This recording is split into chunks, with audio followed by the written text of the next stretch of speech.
What's going on, you guys? My name is Wolf and welcome to today's video. So in today's video we are going to talk about one of my tips to surviving college orientation, freshman orientation. And I went at my first college and we had to stay 2 nights and 3 days. At this college I go to now, you only have to stay 1 night and 2 days. But one of my tips to surviving is making friends with your orientation roommate. So it doesn't matter if you will never see this person again. I mean, it doesn't matter because you're going to see them for however long orientation is.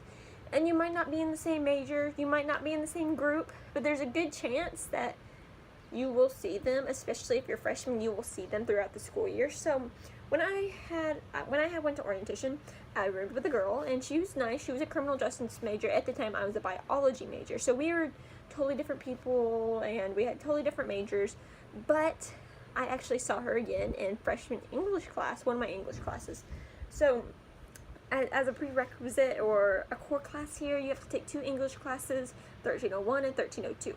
So I saw her during my 1301 class. So you always definitely want to make friends with your orientation roommate because you might end up hanging out with them. Just because you don't know them personally doesn't mean you can't get to know them. And I got to know her pretty well, and I didn't know anyone from there, and she didn't know anyone from there. She was from a different state, so we were both kind of in the same boat. We both didn't know anybody there.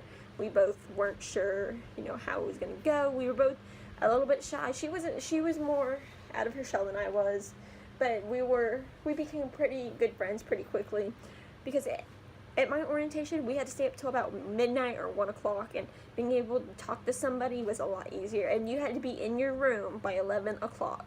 As soon as the event got done, you had to go straight to your room, and you had to get ready for bed, and you had to stay in your room, and you had to basically wait for the orientation leaders to come check your rooms and check your bed because they have bed checks.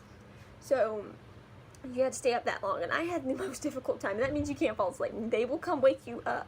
So they came and woke us up at my college orientation. So I stayed awake the entire time, and what helped me was talking to her. We had the same interest in music, we had the same interest in video games, we had the same interest in animals, but we got along really, really well, even if I didn't know her that well. But making friends with your orientation roommate makes things go so much quicker, and makes things go so much easier.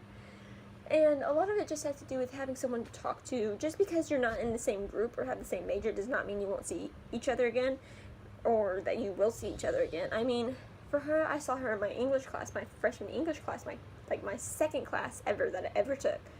Or I wouldn't really, my first 4 classes that I ever took, she was in my English class, so, and we remembered each other because we were both orientation roommates. So, I mean, you should make friends with your orientation roommate. It does give you someone to talk to. It does give you someone you know when the first class day starts, because I didn't know anybody at that college again. I knew no one whatsoever, so knowing her really helped, and we're still friends. Even though if I move down here, we talk sometimes, but you do want to make friends with them, even if they're not in the same group, because sometimes you can have someone to eat and talk with during breakfast or lunch, because I always saw her during breakfast and lunch during orientation, even though we had different orientation leaders. So I would go to breakfast first. She would still be asleep. I usually got up really early, so I'd go to breakfast first, and then she'd come sit with me, or I'd come sit with her, and we'd hang out, and then during lunch, somehow we saw each other, which was very weird because there was how many kids were there? There were maybe 500 kids in freshman orientation, maybe more that year. I mean, it's changed since I took my first freshman orientation. They do it differently. Less kids, more orientation dates, commuter orientation, so on and so forth. They do it so much different.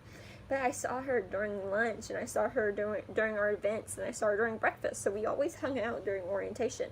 And it was only 2 nights and 3 days, but we saw each other. And then when school started out, I helped her with her essays. We were always in group projects together. So we ended up becoming really good friends, and we're still pretty good friends even if I moved. And it made college orientation so much easier to have somebody to talk to have someone you know. So if you make friends with your roommate, it makes things so much easier, especially if you don't know anybody. And a lot of the time, your freshman orientation roommate will be much easier to make friends with, even if it's just a few days, because a lot of the time, you and your friends always go to different schools, or different orientation dates. So having the option to make another friend and have someone there during orientation never hurts. And it was very nice making friends with her, and I wouldn't trade the experience, even though I wasn't a big fan of having to stay the night at some place. But I wouldn't trade the experience of making friends with her, because she ended up being a very good friend of mine and a very good, just someone to talk to, and ended up being a very good person to hang out during class or after class. And we ended up working on a couple essays together, or homework together. So in the long run, making friends with your orientation roommate can definitely come in handy, and it could definitely help. So thank you guys so much for watching this video, and as usual, you guys, I'll see you guys next time in the next video. So see you guys later.